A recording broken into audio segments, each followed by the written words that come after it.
All right, where were we? So, co-main event: Tyron Woodley, Kamaru Usman. This is it's an interesting fight. It really is. Tyron Woodley. I like Tyron. I like Tyron a lot. Is he a polarizing figure? Let me ask you that. Is he kind of polarizing? Because I Less like so Tyron, but, now. but I do see some negativity. But I feel, as you were about to say, that's kind of shifted lately. It has shifted. He's definitely, I think, won some more fans. I think it was Colby. Colby's such a dick. This is what a shithead Colby is. He's so unlikable that as soon as he was put in the juxtaposition against Tyron, people were like, "I like Tyron." Fuck yeah! And I think Colby got Tyron a bunch of fans. And there was a few interviews where Tyron, he said the right things. I forget exactly what it was, but we talked about it on the show where I was like, "Oh, Tyron's playing the right moves right now, and he's not bitching about the race card and not bitching about what he's not getting." It's difficult. Yeah. When you're a good-looking, really muscular, in shape, wealthy, talented, mixed martial artist who can also rap and do stand-up comedy, it's difficult to listen to that guy complain about the things that he doesn't have in life. There's so much talent there, and there's so much, he should be very appreciative of that, and I think that turns people off a little bit, and he doesn't seem to be as vocal about that side of things, which I think has helped him. I absolutely agree. And when yeah, I mean, if you're hearing somebody that appears to have the world at their feet and they're complaining and playing the victim, yeah, it's hard to relate. But you got to remember, Tyron Woodley is a guy that came from a very tough background. And everything that he has right now, he worked his ass off to get. Nothing was given to him. He had a good wrestling career. He's worked his ass off through mixed martial arts. Had some tough fights in Strikeforce. Now he's the champion. And he is doing well. I mean, he's earning a lot of money, as you say. He's rapping. He's hanging out with some big names in the rap world. Apparently, the rapping stuff is going really well for him. So congratulations on that, Tyron. And yeah, he dabbles in a little stand-up. He does a bit of acting. He's got it all going on. But that's through his hard work. As I say, it wasn't given to him. Now, I think the problem was also when you look at him, of course, he knocked out Robbie Lawler. Then he had those two razor close fights to Stephen Wonderboy Thompson. First one was a draw, second one was a victory, but they were super close, super close. And then he had that loss to, the win to Damian Maia, which everyone was booing throughout the whole thing because there wasn't much action. But again, that was a very tough stylistic matchup. So he kind of played it smart. And then he was going around, and rightly so, saying, I'm the best in the world, pound for pound, I'm a superstar and this and that. But he should be confident. And everyone was like, fuck you. On those fights, that shitty fight against Damian Maia and those boring fights against Wonderboy Thompson. So they kind of turned off him. But then he went out there against Darren Till, a guy that the UFC were kind of maybe hoping would beat Woodley. And Darren Till had a lot of hype. He destroyed Cowboy Cerrone. He talks good. He was brash, all the rest of it. And it looked like Tyron had his hands full. And not to mention Till's massive for the weight class. And we all know what happened. Woodley went out there and finished him. And that's what you need. That's what he needed. People like finishes. People like exciting fighters. So now he can talk all he wants and say, I'm the best in the world and I'm greatest, I'm the superstar, because he's backing it up. Now, I'm not saying he wasn't backing it up before, but to the casual fan, the layman that doesn't tune in all the time, they say, oh, this guy's boring. Yeah, they don't know that he's fighting a fucking really dangerous jiu-jitsu expert. So unfortunately, you got to play it a little bit safe. But then, as I say, went out. Perfect fight. But then he went out against Maia. It was a totally perfect fight. But then he went out against Till and destroyed the guy. Dropped him, choked him out. It was beautiful. So he's back. Now he's facing Kamaru Usman, which I feel is a really tough fight for him. I do. I feel, and if anybody listening and you want to do this on betdsi.com, and I'm serious, I am fucking serious. There's a good prop bet out there. Bet that this fight will go to a decision. You can bet on that. Right? Yeah. This fight is going to a decision. Kamaru Usman, and I mean this with respect as well to Kamaru, I'm just talking about styles and fights. Kamaru has only had one stoppage, I believe, in 9 UFC appearances, 8 decisions, 1 stoppage. Tyron Woodley, he's got a big power, but both of these guys, they're going to cancel out the wrestling ability. They can both wrestle really well. Kamaru's an Olympic level wrestler. I don't feel that either guy's going to be successful in the takedown game. So he's going to play out on the feet. Now, it's going to be hard for Tyron to get on the inside because Usman has a good jab and he has a longer reach. So I think that Tyron's going to have a hard time getting on the inside to land that big overhand right left hook. And Usman's going to look to keep him on the outside, use the jabs, maybe use some push kicks and keep him at bay. So it's going to be, again, I think this is going to be a real strategic fight Because if both guys are so good and so athletic and so strong and so skilled, that if they make one mistake, the other guy can really capitalize. So I think we're going to see another cagey performance from both of these guys, and it's definitely going to go to a decision. So bam, bam, bam, bam, bam, bam. Put your fucking money on it. Sell your house, sell your car, get all your shit, get your jewelry, sell it, put it on that fight going to a decision. And when you get rich, bitch, yeah, just say thank you. I think Michael Bisping said it best. He did say it best. I did. Yeah, I agree with you, and I think when you say, I think it's going to be a little bit of a very good chance. You don't have to say happy birthday. It's fine. We all got it, guys. You can give him a wave. Robbie Bernstein says hi. He says happy birthday. Jesus Christ, another one. Yes. Thanks, buddy. I'm kidding. Thanks, Robbie. You're the man. The worst. Did you have a word with your staff and tell them if they ever interrupt this fucking show again? Oh, my God. Oh, my God. What do you think the chances are of us seeing some booing during this fight? That's the bet. You think we're gonna get? You think the crowd's gonna boo? I think by round 2, we're gonna be hearing some boos because both guys are gonna be coming in a little apprehensive.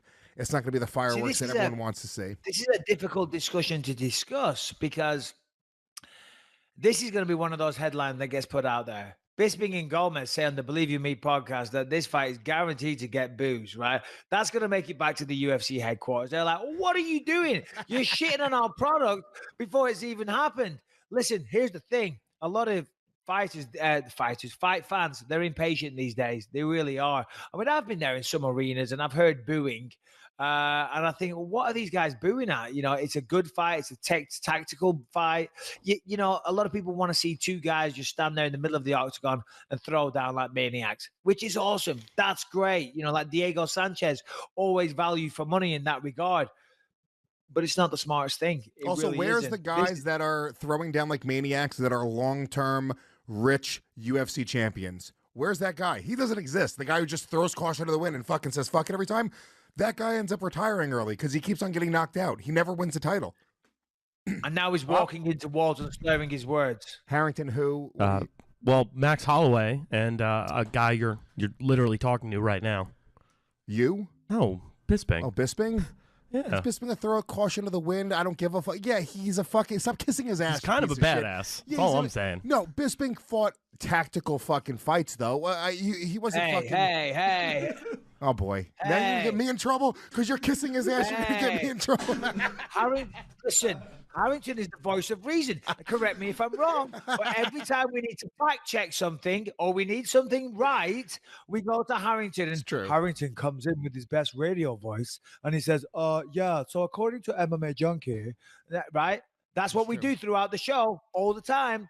So now, just because he gives me a compliment, we can't totally disregard what he says. You can't. Although he may have brain freeze and isn't thinking correctly. It's not, yeah, Bisping fucking fought wars, yes, but it wasn't because he didn't give a fuck. It was like, yeah, the Anderson Silva fight was a fucking war, but because, you know, that's what it was. That's what those guys brought to the fight. But it wasn't like, bite down to your mouthpiece and just say, fuck it, who cares what happens? No, it was Whoa.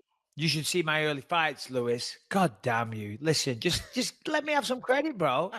just you know, send me a fucking mug at least. You're all eating cake, right? You're drinking out of these fancy mugs. You've no doubt got a plethora of merchandise, which I'm not privy to. You know, send some in the mail. Send some over to me. We'll send him a box of mugs. The crazy Tasmanian devil, Michael Bisping. You know, who knows? He might just start smashing those mugs. He just doesn't care. Mugs for days.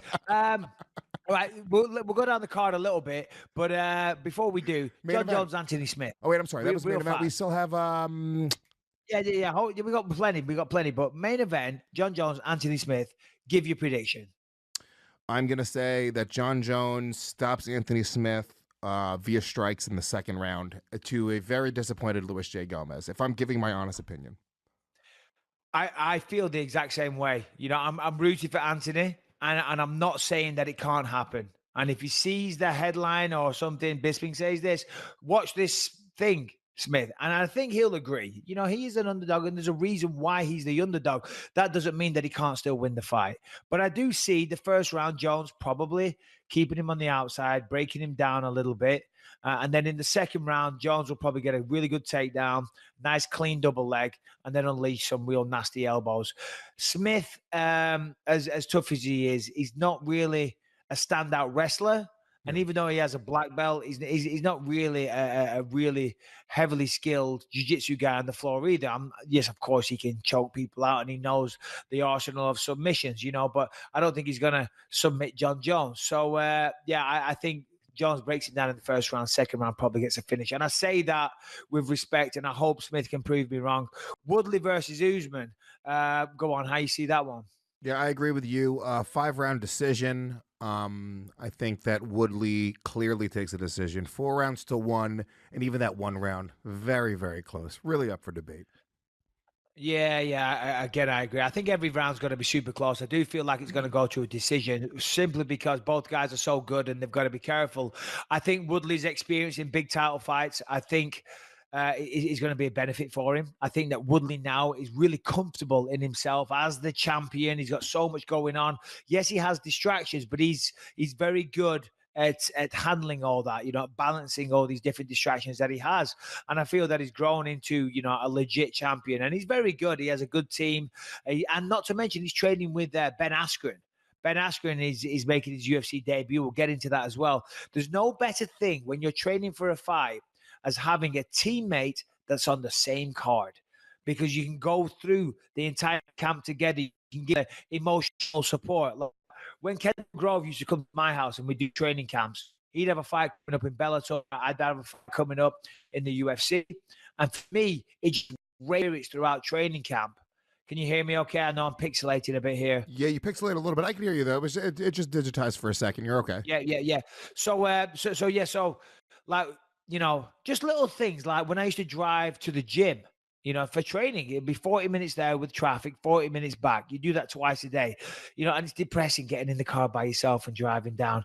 But when you've got a buddy to sit in the car with you and you can bullshit, you know what I mean? And you're having a good time. It makes it just little things like that. It makes a big difference. And then you go to lunch together afterwards. And then, you're having your low days and they can pick you up. When they're having low days, you pick them up. It's very, very good. Not to mention Ben Askren, 18-0, Olympic caliber wrestler. That's a really good fucking training partner to have. So I think for all those reasons, Woodley and Still, but it'll be a close fight. It'll be a tactical fight, but I see Woodley winning. Robbie Lawler, Ben Askren. Go ahead. Before you move on, though, you said something interesting a while ago to me that always kind of stuck with me, and I think it wasn't even on the show. It was just like in life, but we were just talking about, why wouldn't anybody just immediately hire the absolute best wrestler to be their training partner, best kickboxer, best jiu-jitsu guy, like just the absolute best? Like, why, especially if you have a lot of money afforded to you, why wouldn't you always just pick the absolute best in the categories? And you made this point where you're like, well, you have to want to hang out with these guys. It's more than just being able to train and do well and then bringing that. That has to be one side of it, but you also want to show up every day. And it's like, it reminds me of like going to the gym and doing a workout that you like doing versus not like doing. Like, I hate swimming. Yeah. I can't fucking swim. If I had to go to the gym and swim, I would never show up, but I like lifting weights. So I do that because it kind of keeps me, going. So I thought that was sort of an interesting, even if it's not about MMA, just look at, in life. If you're trying to get further along in a job, just be likable, get people to like you.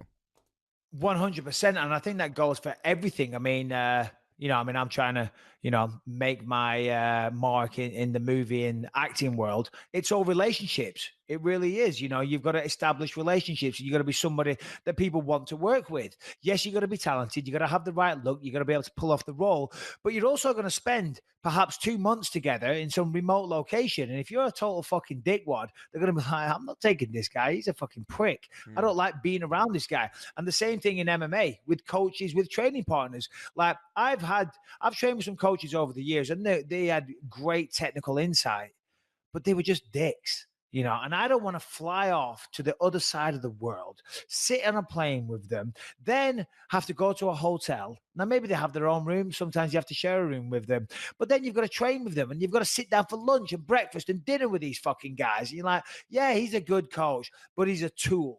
You know what I mean? And it's I don't whatever want to be with motivates him. you. Like, it depends. Some people read a book and get very motivated and they're like that. And then some other people, they can't even turn a page because it would just get them bored and it would demotivate them. So I think it's sort of also what works for you and what gets you going.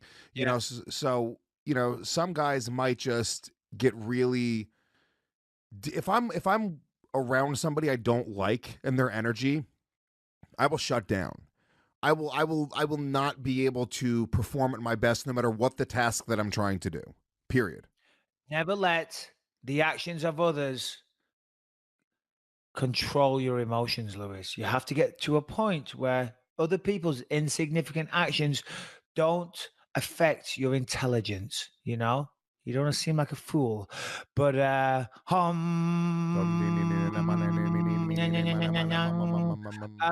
Michael Ben Askren, Robbie Bispingisms. Lawler. Yes, yes, yes, guys, please. All right, real quick, Mike, we should talk about Blue Chew, which I love. My girlfriend loves it as well. If you guys don't know, Blue Chew is a performance enhancement drug for the bedroom. Same active ingredients as Viagra or Cialis. They work faster because they're chewable pills. They're tasty, taste like blue raspberry. It sort of satisfies the little fat fuck kid in me that wants to eat candy. And then 20 minutes later, So basically, whilst you're thinking about getting an erection because you want to have sex, you can have a little snack that tastes nice. You know what I mean? not bad. I'm gonna be honest, but I don't necessarily put the two together. But Lewis, you are a unique individual, and if that's you want to eat something prior to getting hard, then good for you. Because let's be honest, you can take the Blue Chew on a full or an empty stomach, and guess what? Blue Chew is cheaper than Viagra and Cialis. It only takes a few minutes to fill out the form online, and guess what? You don't have to go to the doctor and That's the have best the part. awkward visit and say, "I can't get an erection. I'm not a real man." Okay, you don't have to do that. You don't have to go to your doctor and sound like Lewis. Whoa. It Let me make something very clear, Mike. This is not for men who Okay. can't get an erection. That is an old-timey way of thinking here. Oh. This is a performance enhancement drug, okay? I do not have trouble getting an erection. I am from Latino background. We are very proud, virile, strong, erect men, okay? And I don't have an issue. Just because I'm now 40 years old, don't say that my views are old. Okay, they're not that old, but you're right. That is a little bit old school of me, and it was a little bit too traditional, you may say, because there's no stigma attached to using these supplements. It's a sexual aid enhancer. It makes the performance in the bedroom better. You, your lady friend, your boyfriend will be very, very happy. Can I And say if who you want this to is get for? involved, Well, really quick, Yes. this is who this is for. Yes. If you've been in a relationship for a while, everyone knows this. You've been married for 20 fucking years, Mike, okay? If my girlfriend was in the room right now, I would not say this. But after you're in a relationship for a while, the sex will just go south. No matter what way you want to slice it, it's not going to be as exciting as it was in the very beginning. Your wife's in the other room. So not for you, Mr. Bisping, but for most other people in the world. I'm not. Shut the hell up. My wife's over there. Our sex life is fantastic. Anyway, so listen, if you want to chew it and do it, if you want the confidence in bed every time so that you and your partner will love, of course, we have a great deal for you guys. Go to bluechew.com and get your first order for free when you use the promo code BELIEVE. I mean, it doesn't get any better than that. Your first order is free. All you got to do is pay $5 shipping. That's blue, BLUE, chew.com. Use the promo code BELIEVE. Chew it and do it.